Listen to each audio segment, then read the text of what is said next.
Hello students, hire purchase and instalment payment system के अंदर हम अकाउंटिंग कर रहे हैं। दो मेथड हैं अकाउंटिंग के, टोटल एसेट मेथड और asset accrual method. Total asset method के अकॉर्डिंग हम एंट्रीज करना सीख चुके हैं और इससे पिछले लेक्चर में हमने सीखा था कि अगर परचेज फाइनेंशियल इंस्टीट्यूशंस के थ्रू होगा तो एंट्रीज कैसे होंगी। आज हमने सीखना है एसेट एक्रूअल मेथड में कैसे होंगी एंट्रीज।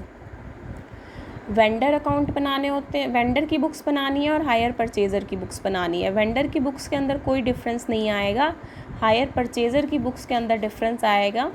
क्या डिफरेंस आएगा? इसके अंदर जितनी एसेट की अमाउंट की पेमेंट होगी उतनी ही अमाउंट से एसेट को डेबिट करेंगे। ठीक है, जैसे कि टोटल एसेट की कैश प्राइस 1 लाख था तो हम टोटल एसेट मेथड में क्या करते थे, एसेट अकाउंट डेबिट 1 लाख। लेकिन एसेट एक्रूअल मेथड में क्या करेंगे, डाउन पेमेंट की 10,000 तो करेंगे एसेट टू बैंक 10,000। फिर जब इंस्टॉलमेंट पे करेंगे तो इंस्टॉलमेंट पे करते हुए हम फिर करेंगे एसेट टू बैंक।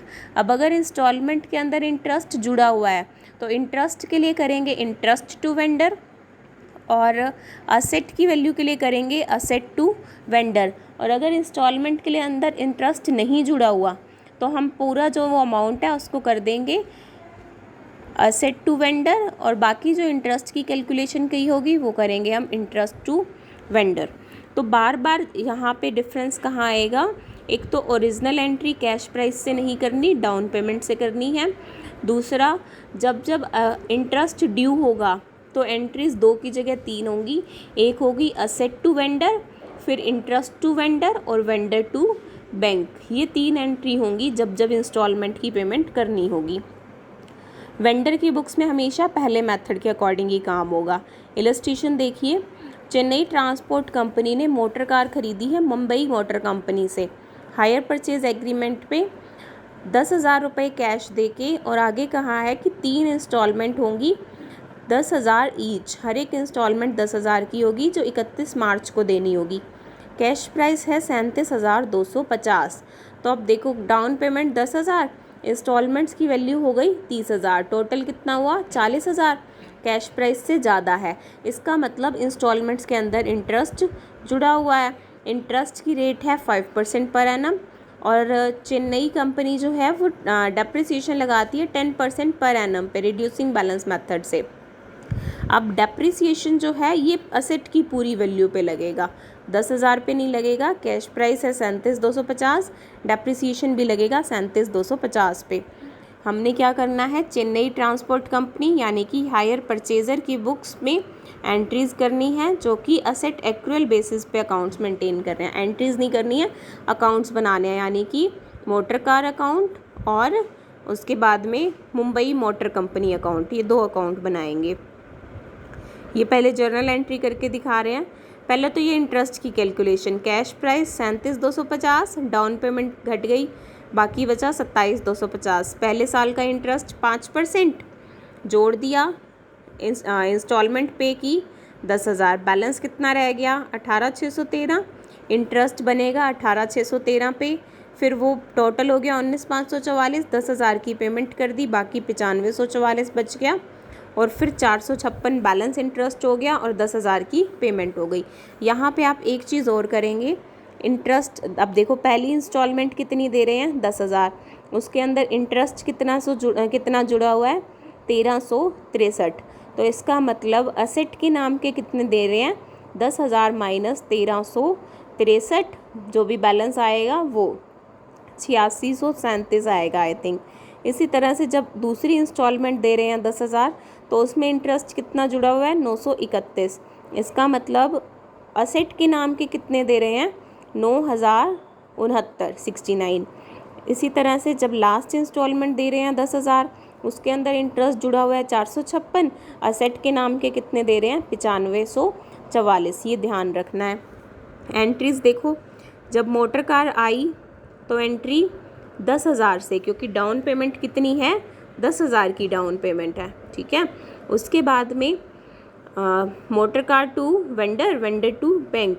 फिर जब आपका इंटरेस्ट ड्यू हुआ तो मोटर कार मतलब एसेट टू वेंडर, कौन सी अमाउंट से, जो एक्चुअली एसेट की वैल्यू है पे कितने करने हैं 10,000, लेकिन उसके अंदर 1363 तो इंटरेस्ट के हैं, इसका मतलब एसेट के नाम के कितने हैं 3637। तो asset to vendor 8637, interest to vendor और vendor to bank total 10,000। Depreciation लगाएंगे, 37,250 पे। भले ही हमने एसेट डेबिट करी है 10,000 से, लेकिन डेप्रिसिएशन पूरी अमाउंट पे लगेगा। फिर जब प्रॉफिट एंड लॉस स्टेटमेंट बनाएंगे तो इंटरेस्ट और डेप्रिसिएशन दोनों उसके अंदर चले जाएंगे, statement of P&L to depreciation to interest. इसी तरह से नेक्स्ट ईयर के एंड में 10,000 की अमाउंट थी इंस्टॉलमेंट की, उसमें से इंटरेस्ट बना 931 और बैलेंस कितना है आपका 9,069। तो एसेट के नाम के कितने दे रहे हैं 9,069, ठीक है।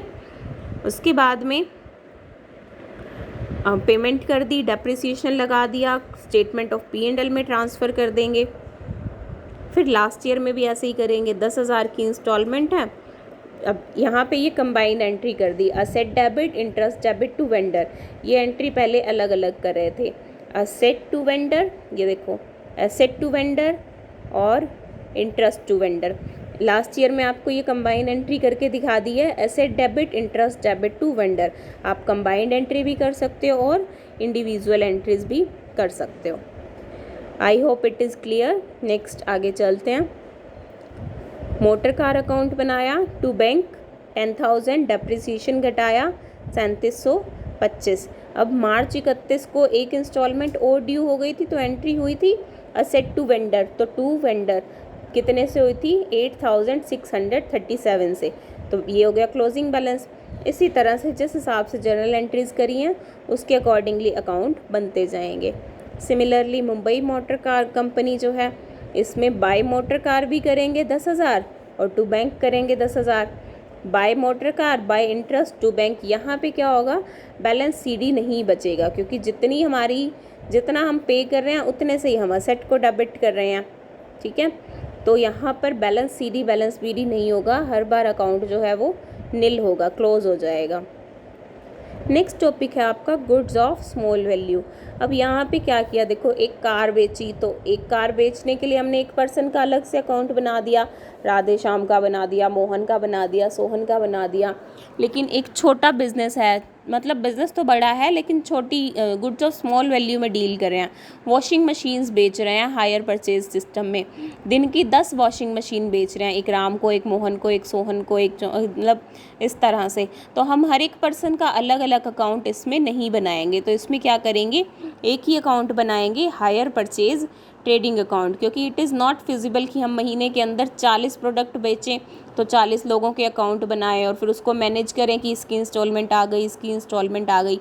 एक तो हायर परचेज बुक मेंटेन करेंगे, क्या है, एक तो बुक मेंटेन की जाएगी हायर परचेज, एक बुक बनाई hire purchase sales day book. इसके अंदर क्या करेंगे, जितनी भी ट्रांजैक्शंस होंगी उनको मेंटेन करेंगे। उसके बाद में इस बुक के अंदर सेपरेट कॉलम्स होंगे हर एक ट्रांजैक्शन का, नेम ऑफ कस्टमर क्या है, क्या बेचा है, कॉस्ट कितनी है, सेलिंग प्राइस कितना है, कितनी इंस्टॉलमेंट होंगी, एक इंस्टॉलमेंट की वैल्यू कितनी होगी, और ये सारी चीज़ें उसके अंदर होंगी प्रॉपर रिकॉर्ड के लिए। अकाउंट बनाने के लिए एक ही अकाउंट बनेगा, हायर परचेज ट्रेडिंग अकाउंट। उसके लिए क्या क्या इन्फॉर्मेशन चाहिए, cost price of total goods send to customers, sale price, total cash received, और ये ड्यूरिंग द ईयर जितनी बेच दी उनका कॉस्ट प्राइस क्या है, जितनी बेच दी उनका सेल प्राइस क्या है, और instalment due at the end of year. अब दो चीज़ें देखनी पड़ेंगी आपको, इंस्टॉलमेंट ड्यू और इंस्टॉलमेंट नॉट ड्यू। देखो मान लो मैंने इस साल मैंने एक प्रोडक्ट ख़रीदा है और उसकी 4 इंस्टॉलमेंट बनती है, हर एक साल में मैंने एक एक इंस्टॉलमेंट देनी है। तो इस साल कितनी इंस्टॉलमेंट ड्यू होंगी 1, और कितनी नॉट ड्यू होंगी 3, ठीक है। इसी तरह से वो 1 मैं पे कर दूंगी इस साल में, तो अगले साल में 1 इंस्टॉलमेंट ड्यू होंगी और नॉट ड्यू कितनी होंगी 2। तो ड्यू का मतलब क्या है, जब उसका पेमेंट के टाइम आ जाए तब वो ड्यू होंगी। अब मैंने किसी से उधार ले ली कि मेरे को 5 साल बाद पैसा देना है, तो वो मेरे लिए आज के लिए ड्यू नहीं होगा। वो मेरे लिए कब ड्यू होगा, 5वें साल में, जिस साल में मैंने उसकी पेमेंट करनी है। तो ये हमें देखना पड़ेगा कि कितनी इंस्टॉलमेंट्स ड्यू हैं, इंस्टॉलमेंट ड्यू की वैल्यू कितनी है और इंस्टॉलमेंट नॉट ड्यू की वैल्यू क्या है। इंस्टॉलमेंट नॉट ड्यू को क्या कह सकते हैं, क्लोजिंग स्टॉक। इसका मतलब हमने सामान बेचा हुआ है, उसका पैसा अभी आना है, इस साल भी नहीं आना, ठीक है, that is stock out with customers या फिर क्लोजिंग स्टॉक। जब ये सारी अमाउंट्स का हमें पता लग जाता है, फिर हम बनाते हैं हायर परचेज ट्रेडिंग अकाउंट। कैसे बनता है, to stock with customers in the beginning. इसका मतलब क्या है, इंस्टॉलमेंट्स नॉट ड्यू, ओपनिंग में जो इंस्टॉलमेंट्स नॉट ड्यू थी वो, और to instalments due in the beginning, जो शुरू में ही ड्यू थी, यानी कि जो इस साल मिल जानी है। फिर और क्या लिखेंगे डेबिट में, to goods sold on hire purchase during the year, ठीक है। इसको कौन सी वैल्यू पे दिखाना है, कॉस्ट प्राइस। यहाँ पे ना हर चीज़ की नीचे डिटेल दे रखी है। नीचे थर्ड पॉइंट देखो, goods sold on hire purchase during the year, it is to be shown at cost price, ठीक है। और अगर हम इसको सेल प्राइस में कॉस्ट प्राइस में दिखा देते हैं तो क्या करेंगे, the difference between this will be shown on the credit side as by good sold on hire purchase. Cost price में दिखाना है। अगर हायर परचेज पे दिखाते हैं, if it is shown at hire purchase price on debit side, the difference between hire purchase price and cost price, इसको क्या करेंगे, क्रेडिट साइड में दिखाएंगे by goods on sold on hire purchase करके। तो ये डिफरेंस जो है उसको लोडिंग भी कहते हैं। इसके बाद में क्रेडिट साइड में क्या लिखेंगे, बाय बैंक, कस्टमर्स से जितना पैसा ड्यूरिंग द ईयर मिलेगा वो बाय बैंक हो जाएगा। By instalment due in the end, in the end में कितनी इंस्टॉलमेंट ड्यू रह गई हैं, मतलब कि जो इस साल ड्यू थी लेकिन पे नहीं हुई हैं हमारे, उन्होंने दी नहीं है। इसका मतलब क्या है, डेटर्स, उन लोगों ने पेमेंट नहीं की है। और क्या लिखेंगे, बाय स्टॉक विद कस्टमर्स या फिर बाय इंस्टॉलमेंट्स नॉट ड्यू, ऐसी इंस्टॉलमेंट्स जो कि अभी ड्यू ही नहीं हुई हैं। इनको कौन सी वैल्यू पे दिखाएंगे, कॉस्ट प्राइस पे। और अगर हायर परचेज प्राइस पे दी हुई हैं तो इसका डिफरेंस भी क्या करेंगे हम, डेबिट साइड में दिखा देंगे टू स्टॉक रिजर्व करके। तो instalment due in the beginning जो होंगी ये डेटर्स के हैं, और इसको कौन से प्राइस पे दिखाना है, हायर परचेज प्राइस पे, ये ध्यान रखना है। ओपनिंग जो है instalment due in the beginning are to be shown at hire purchase price, और जो इंस्टॉलमेंट्स नॉट ड्यू हैं इनको कौन से प्राइस पे दिखाना है, कॉस्ट प्राइस पे। और अगर हायर परचेज पे दिया हुआ है तो इसको क्या कर देंगे हम, इसकी लोडिंग इसमें से निकाल देंगे। वजह क्या है ये करने की,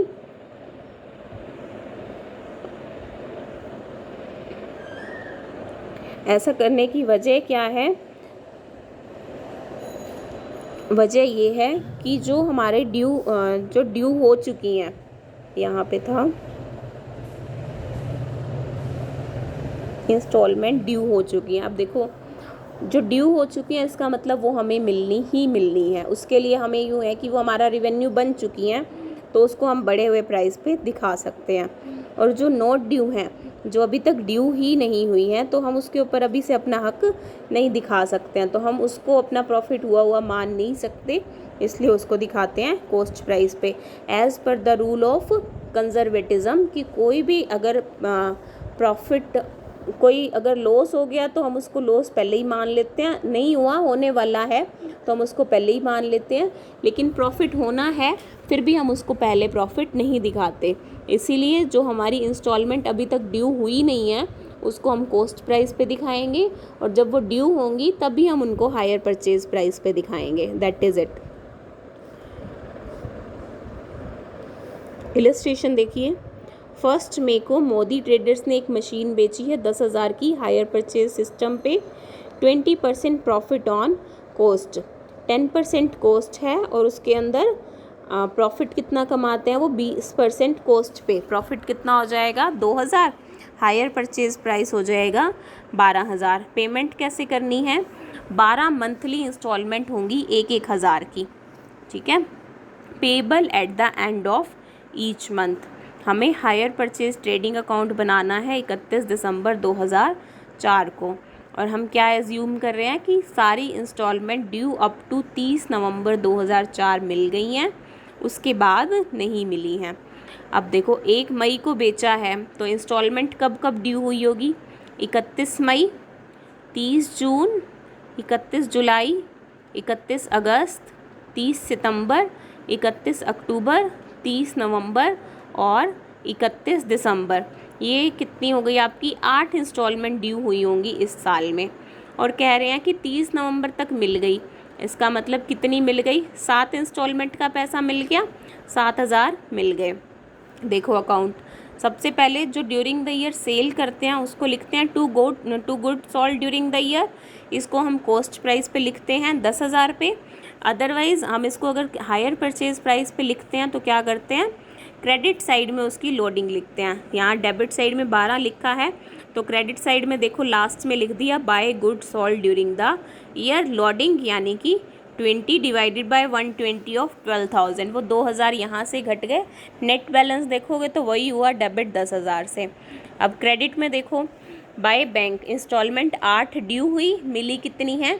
7, तो बाय बैंक 7,000। इंस्टॉलमेंट ड्यू कितनी हो गई? 1 इंस्टॉलमेंट ड्यू हुई और नहीं मिली 1,000। कितनी इंस्टॉलमेंट अभी तक ड्यू ही नहीं हुई? टोटल कितनी इंस्टॉलमेंट देनी है इस पर्सन ने? 12। कितनी ड्यू हो चुकी हैं? 8। तो 4 इंस्टॉलमेंट ऐसी हैं जो अभी ड्यू ही नहीं हुई हैं। तो बाय इंस्टॉलमेंट नॉट ड्यू 4,000। अब क्या था? इंस्टॉलमेंट नोट ड्यू को हमने कौन सी वैल्यू पे दिखाना था? कॉस्ट प्राइस पे, लेकिन ये कौन सी वैल्यू है? Cash price. तो इसके डिफरेंस को हम क्या करेंगे? डेबिट साइड में लिखेंगे टू स्टॉक रिजर्व, जिसको हम क्या कह सकते हैं? लोडिंग कह सकते हैं हम इसे। लोडिंग निकाला कैसे?